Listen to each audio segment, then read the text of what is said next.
Hi, I'm Xana, and I'm the sound designer on Cake. A lot of my inspiration for Cake comes from my own lived experience of living in council housing. There's an anxiety of what true silence can really feel like, and what really sitting with yourself, the heaviness of that, what that can mean. And I think that's illustrated very well by one of our lead actresses, Danielle, who's playing Sissy, because you really understand as we go through the show that she's very isolated. She feels isolated, she feels abandoned, and she's lashing out. And that's not excusing her actions, but there are reasons that add to it that isn't just about her own history, but it's also about the systemic issues that arise from the society that she's living in right now. Cake, without a doubt, is like one of the best shows I've ever worked on. The best teams as well.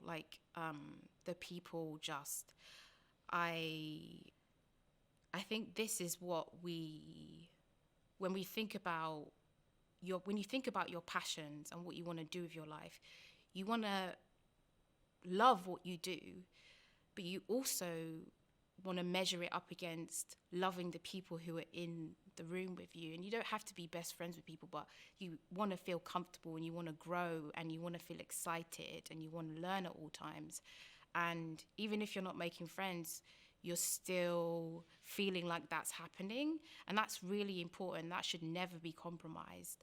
For me, the measures that I've put in place to start the foundation of making the sound design within the show more accessible comes from the fact that over the last year and a bit, there's been a lot of virtual signaling about what it means to create accessibility, economic accessibility. And I started to think about what role do I play in this? And as a sound designer, how can I expand? How can I be better at all time? I always want to be better, and I don't think if people are younger than me or older than me, it doesn't mean that I can't learn from them.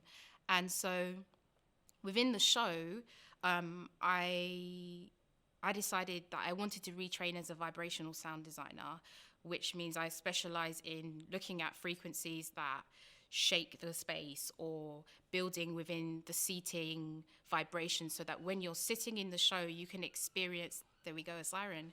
When you're sitting in the show, you can actually experience,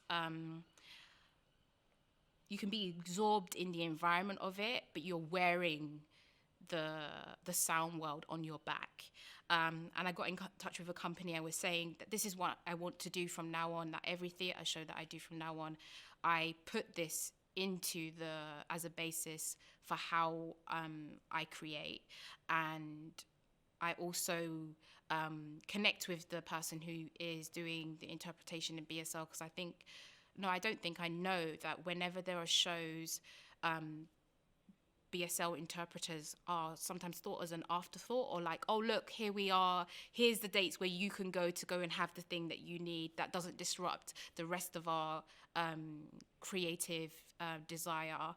And so I really wanted to be more involved in how can I sit down with BSL interpreters and think about how we can put more of the sound into the sign. And so I've been really considering different ways of prioritizing D-deaf audiences.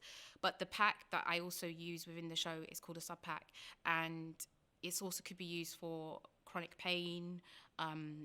People can use it in relation to mental health and things like that. So I think it has so many different possibilities. We just need to really be open to it. I hope that what people see on stage is how you don't want to be loved. I think the love between Sissy and Isha is very proud and conditional and transactional and controlling and narcissistic in so many different ways.